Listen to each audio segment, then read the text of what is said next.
I don't know if I've ever told anyone this, but I have a bit of a discomfort staying in tall buildings. If I go to a large city and stay in a hotel where I'm on the 23rd floor, I don't sleep easy that night because there's something awful about all that brick and concrete looming over me. And if there was an earthquake, and you guys maybe have never thought about that before, and so now I've planted this awful thought in your heads. But even last night I was parking in a parking garage and we were on the third floor of like 5, and I had this, I'm not claustrophobic in general, but I have this thought of all those materials up above me and this terrible fear of being buried alive. And in the clip that we just saw, for those watching online or listening on the podcast, it's from the World Trade Center, and it's the first responders going in when other people are coming out.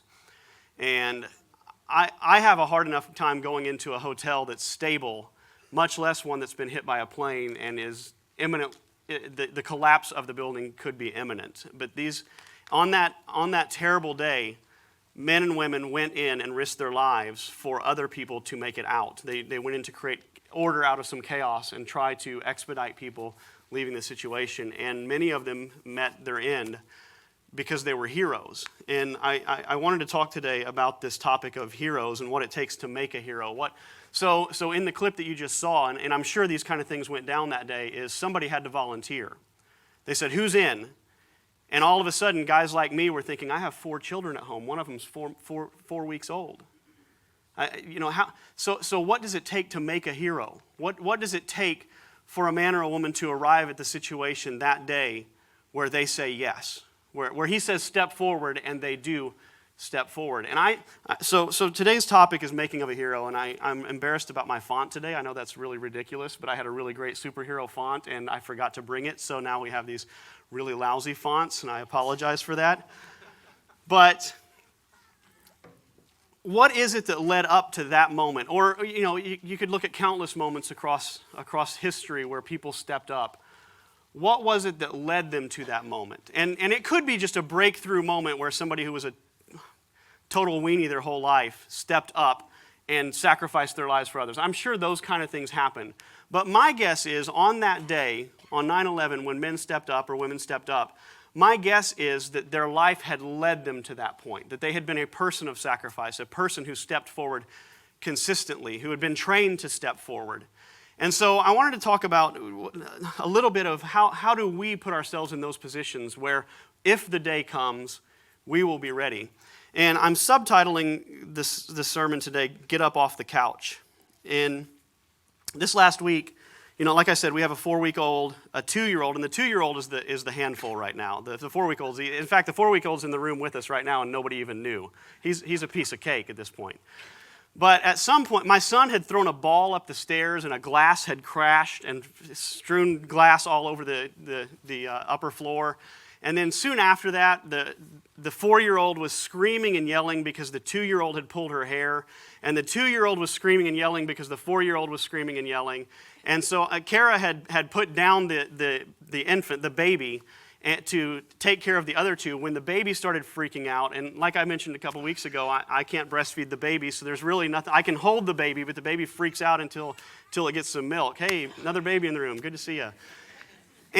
And I had a terrible headache that day. I ate some cheesecake a couple days prior to that, and I was in withdrawal because I don't do sugar, and my head was just throbbing, and there's these piercing wails of my children, and just thinking that there may be shards of glass all over our upper, and it was just one of those nights, right, where I'm just kind of freaking out inside, and I'm laying on the couch moaning and trying to ignore the situation. When the 4-year-old says, "I want milk," and mom's already involved with the 2-year-old. And so at this moment, I am faced with this decision. Do I ignore the whole thing, pretend I didn't hear the cry for milk, or do I get up off the couch and I go get milk to help out in this situation? Now, I know this all sounds very trivial, but this was a moment of manhood for me. This was a moment, I don't want to even pretend it's a 9/11 moment, but there's defining moments in a person's life, and I feel like we are covered in defining moments all the time, and each defining moment takes us forward. Now, I am not going to tell you what my final decision was. I may or may not have gotten off that couch. The way I figured, if I tell you I got off the couch, then it's a story about me being a hero and I'm amazing. And if I didn't get off the couch, you think, why is he even our pastor? He's a loser, right? And there's no way I win in this situation. But my point is that there's these little things all day, every day, where we build up to the moments of life that are heroic. And that there are these tiny heroic moments where you sacrifice. I remember when I first started reading the Bible, a buddy of mine had told me, you ought to keep a Bible on your toilet. He said, that way you're guaranteed to reading it about once a day. And so I did. I put a Bible on the back of the toilet, and every time I was on the pot, I would sit and read the Bible. And this was my introduction to the Bible when I was probably a junior in high school. And I remember sitting on the toilet reading the Sermon on the Mount. And the Sermon on the Mount says nothing about this, but I remember leaving that bathroom, having washed my hands. You should always wash your hands, just so you know. Washed my hands, got out, and I remember feeling a transformation occur in me. I remember thinking I should be nicer to my brother. I remember thinking I should help my mom around the house more. Now, the Sermon on the Mount says nothing about these things, but there was something about the words of Jesus. There was something about his transformative work that happens through the Word of God that I think is communicated through Scripture that touched my heart. And as a junior in high school, and I was a punk. I mean, I was a grade A punk in high school. But as a junior in high school, I emerged from that Bible reading thinking I need to be nicer to my brother and I need to help my mom around the house more, and I did. Even though I would rather be playing video games or be with my girlfriend, I would instead do the dishes. Just simple, really kind of trivial stuff. But I'm convinced that those moments changed me in a way that allowed me to make some other decisions as I progressed through life that turned out to be pretty valuable and pretty important. And so my encouragement to you guys today is to start taking those little opportunities and see them as triumphant moments of heroism, not just as trivialities, because they're not. Popular culture has hit on the idea of heroism. We learned this from Footloose. Who's seen Footloose? Footloose is the movie where the guy gets so mad that he's just got to dance. There's some scenes in that movie that are just utterly ridiculous. But the theme song to the movie by Bonnie Taylor says, "Where have all the good men gone and where are all the gods?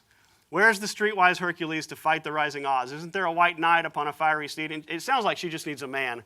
But late at night, I toss, and here we, especially, late at night, I toss and I turn, and I dream of what I need. I need a hero, and he's got to be strong, he's got to be fast, and he's got to be fresh from the fight, larger than life. Is Terry Adams in here, or is she in the other room? I think she's the one that posted this song on Facebook this week. But I want to point out that last line, larger than life, and I just disagree with that line. I don't think heroes are larger than life. I think every now and then a hero is larger than life, but typically not so much. Mariah Carey had a song called Hero that says, when you feel like hope is gone, look inside you and be strong, and you'll finally see the truth, that a hero lives in you. Everybody's looking for hope. Everybody's looking for a way out. Everybody's looking for someone who will get up off the couch and help them a little bit because life is tough. And I think Mariah Carey is right about the line that a hero lives in you. And then Enrique Iglesias wants to be your hero baby. He can kiss away the pain, and he will stand by you forever. Now, when they throw out the word hero, and in these songs, they're mostly talking about a love interest, but what they're talking about is somebody being there for me, or I will be there for you. So when we're talking about these heroic moments, these little tiny trivialities that blow up into something really substantial in your life, we're talking about being there for somebody.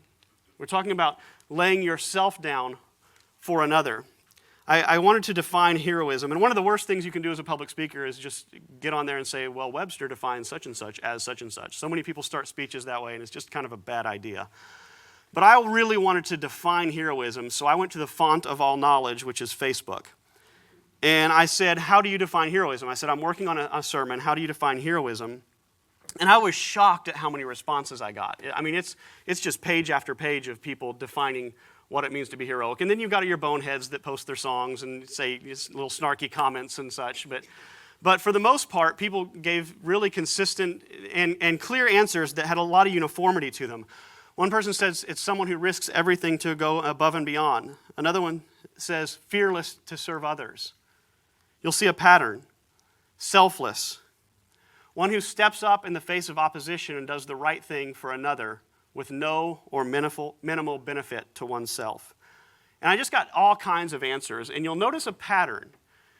Personal sacrifices for someone else. A necessity without reciprocity.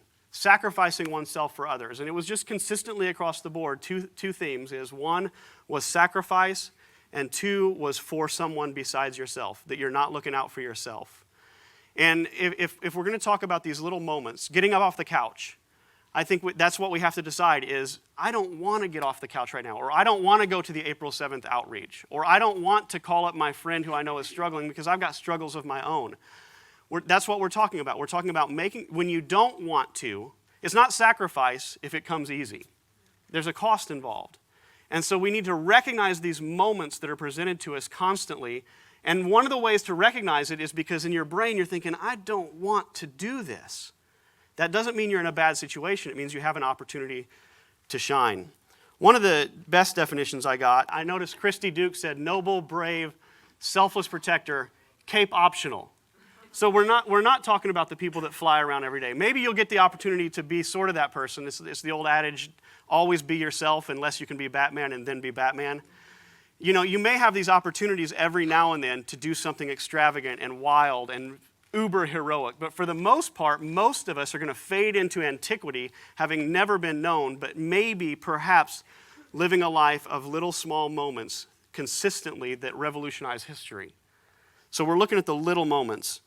One guy said, I write epic fantasy fiction, and I've done a fair amount of research on this question. It often manifests in someone, and this is really important, it often manifests in someone saying or thinking, would I do that if I were in their position? So, you know, we're faced with that question when we see the World Trade Center video clip. They say, step up. Would I? Would I rush into a building ready to collapse to save people?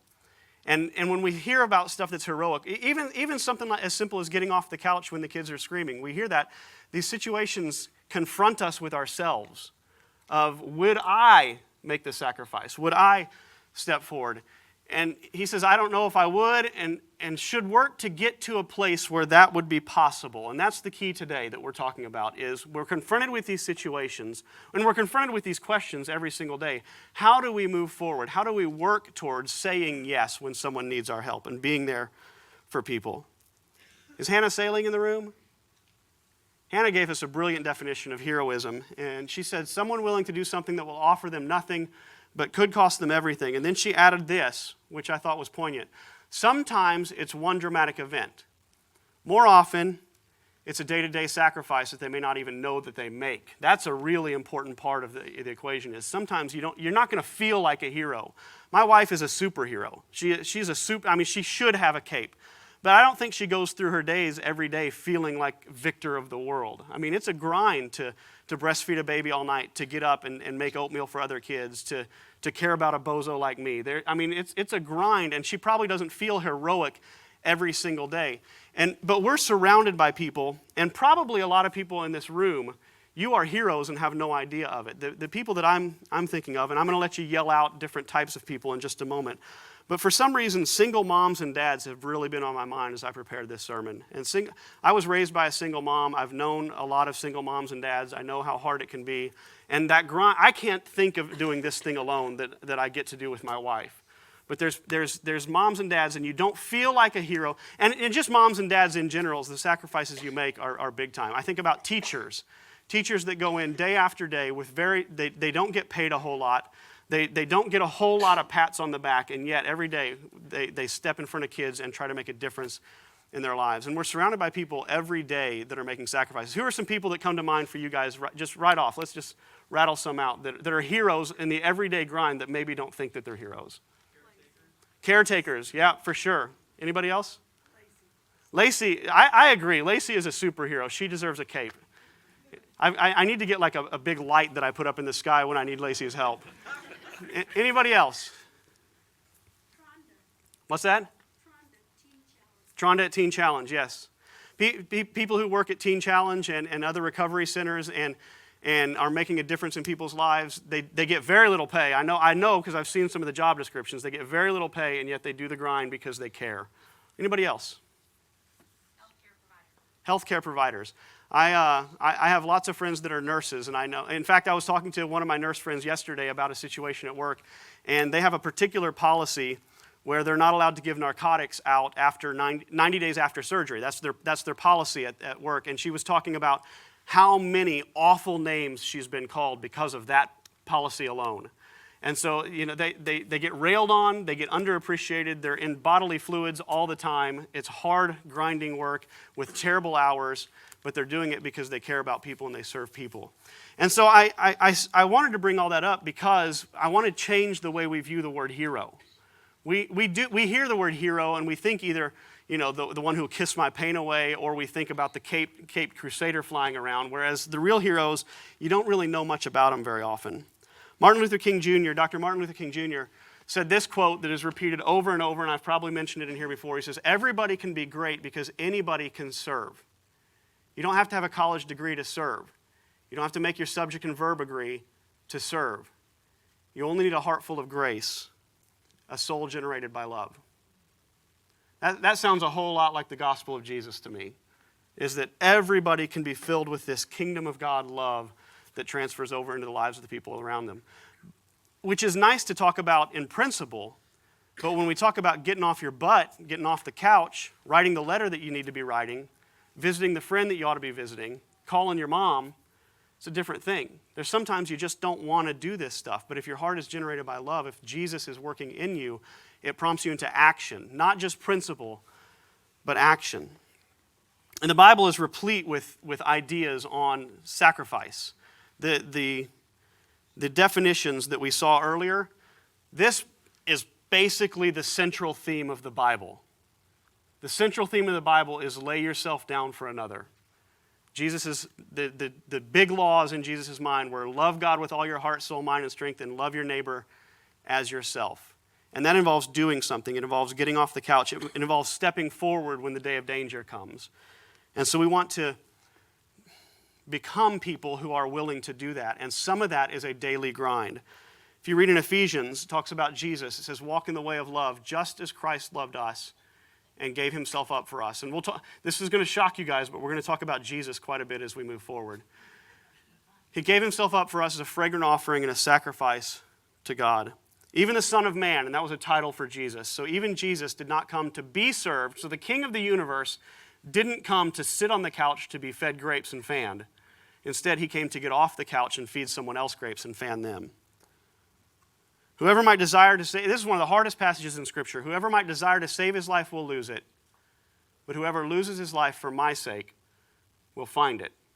We want to maintain our position on the couch. We want to maintain our position of safety far from the collapsing buildings.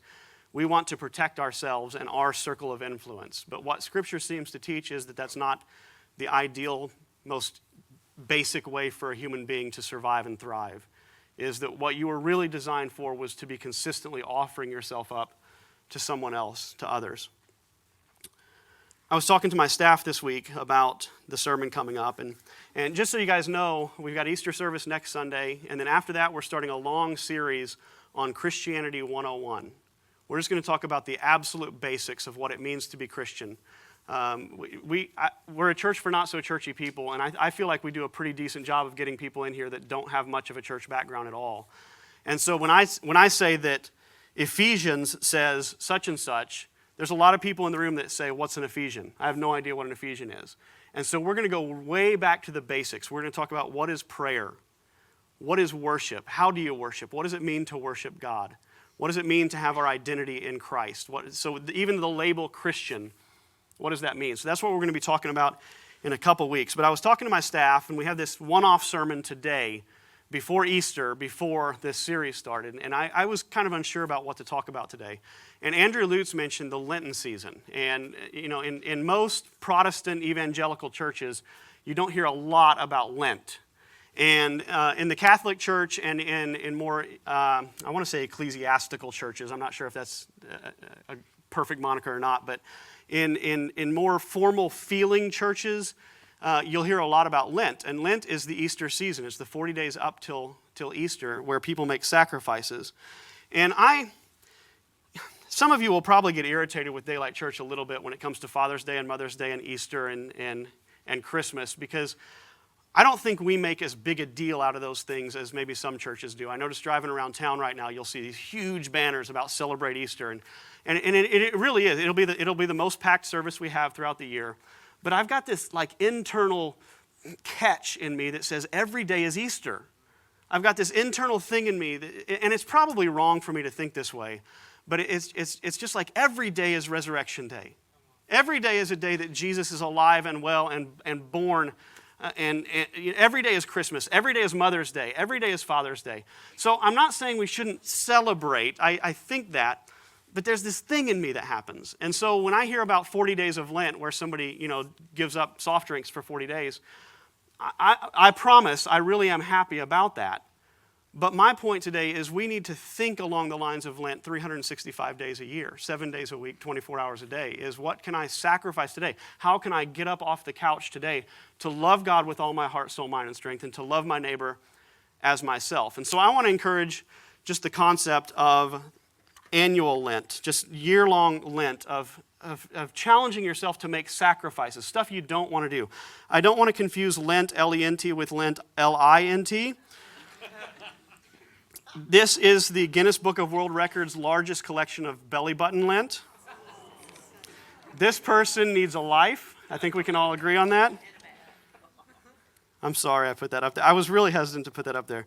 So Lent is kind of a commemoration of the 40 days that Jesus spent praying and fasting in the wilderness before he started his main ministry. So he grew up to be about 30 years old, and then God called him to go on this kind of pilgrimage. And for 40 days, he went out by himself in the desert and didn't eat during that time. We have good reason to think that he drank during that time, but he didn't eat.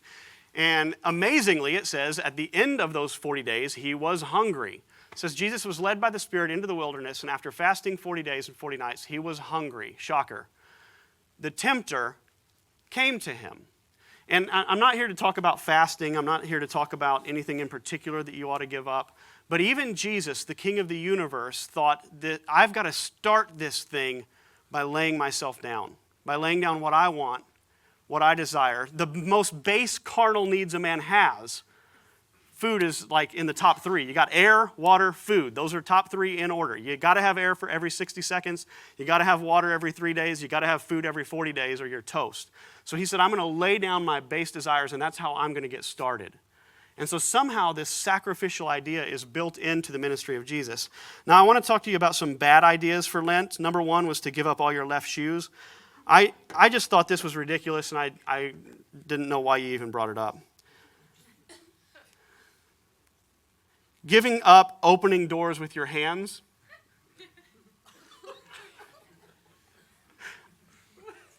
Thank you. I thought this was very funny, and I slaved over this for the last several days, wondering if anybody else would think it was funny, and at least you got my back. Thank you. Refraining from not giving people the finger in traffic. I'm of the opinion Christians should not give people the finger in traffic just in general, and so refraining from not is just probably a dumb Lent idea. You can give them the fist, which is the Christian version of the finger. I don't know if you know this. I give people the fist all the time. But don't give people the finger. And then giving up beets for Lent just makes you pitiful, right? Everyone should give up beets all day, every day. The kind of things I'm talking about are things like deciding to drink nothing but water. So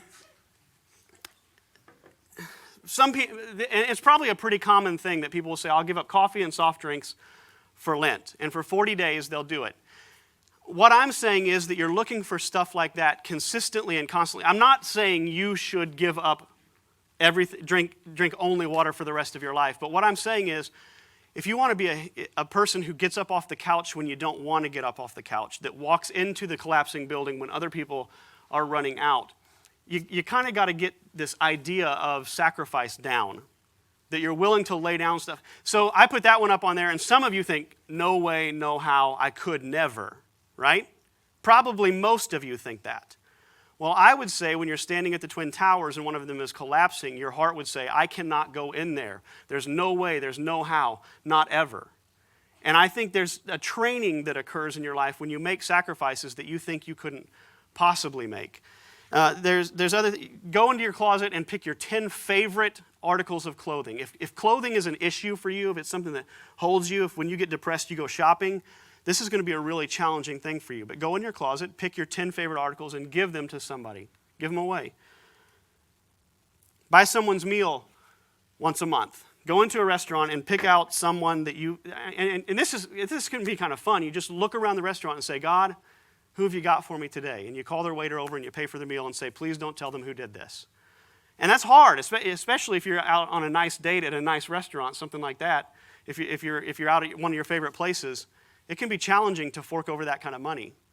But what I'm saying is that this life is consistently supposed to be one where we lay ourselves down for someone else. Give me 3 more ideas. What's stuff you can give up, sacrifice that would be really hard, but that might train you to be sacrificial?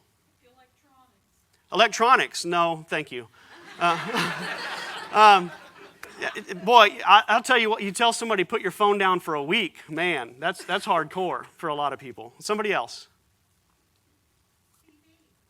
TV. I would categorize that with, I was doing that when I said no, but TV is our family has decided that once a week, for sure, we shut the TV off completely when you have game night and hang out as a family night and eat at the table night. And honestly, by the end of the evening, most evenings, I would rather just veg on the couch. But it takes a little bit of sacrifice to say, no, we're going to come together. So letting down TV is another one. One more.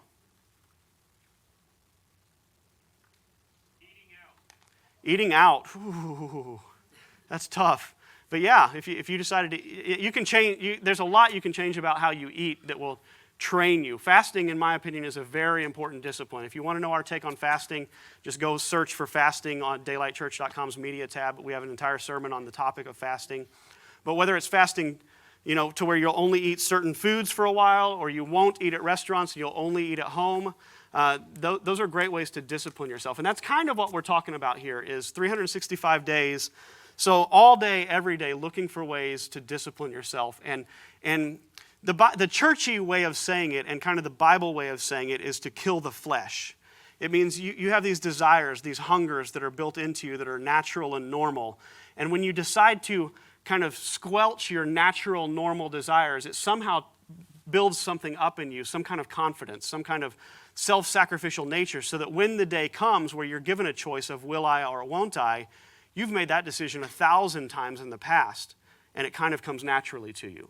But if you've given in to your desires, if you've given in to what you want consistently over and over, and the day comes where you're faced with life or death, or you're faced with a big sacrifice, you've already trained yourself to give in 1,000 times over as you've walked through life. So what is the making of a hero? The making of a hero are these moments of sacrifice that occur consistently throughout your life.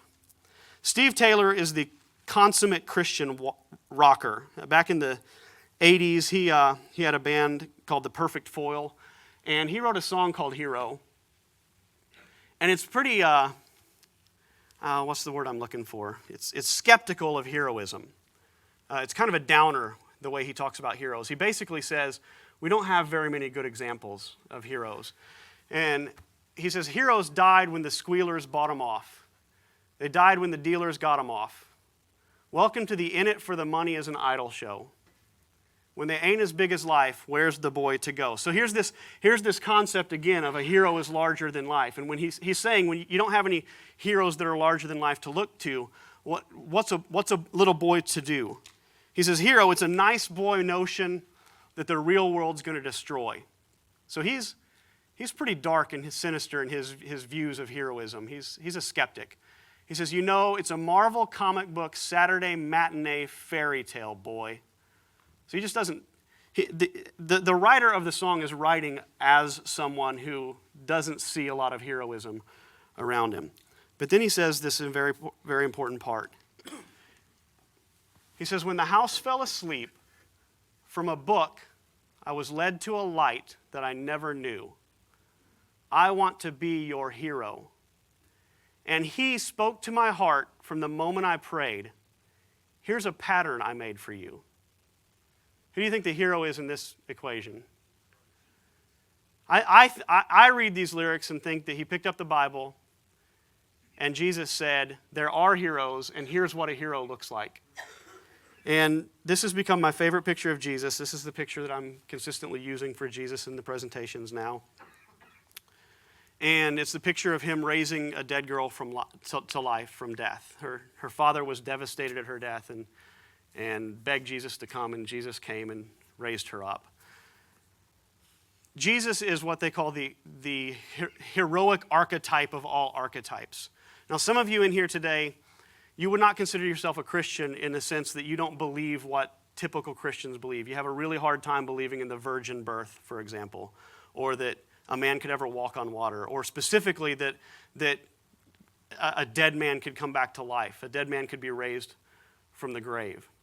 But one nice thing about Christianity is, I think whether you're Hindu or Buddhist or Islamic or agnostic, the archetype of Jesus, and I believe Jesus was a real historic person. I believe he was resurrected from the dead. I believe he did walk on water. But the nice thing about Jesus is it doesn't get any better than him. In all of history, in all the literature, in every writing, in every poem, you'll never find a greater hero. Never. I feel like I can confidently lay that out there. And I feel like it's so well known that I probably won't get much argumentation about it. Jesus is the hero of all heroes. And why do we recognize him as such? It's because he laid everything down. He laid down his entire life for those around him. He could go by a lot of titles, and I just listed some stuff off the top of my head. The vanquisher of evil. Now, who is the caped crusader that flies around the world, but the one who says no more to wickedness and evil at some point?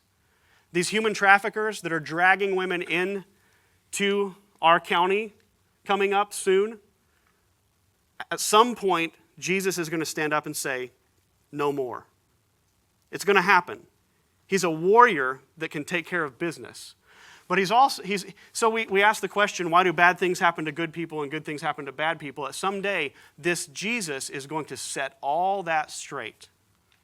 He is the hero of the universe. He's a perfect, merciful judge. So even these traffickers, he understands what happened to them in their childhood, and he knows how to deal with them. Some of them need to be smoked, if you know what I mean. Some of them probably are so corrupted in their thinking and that Jesus may somehow be able to fish something out of them and heal something. And only he knows.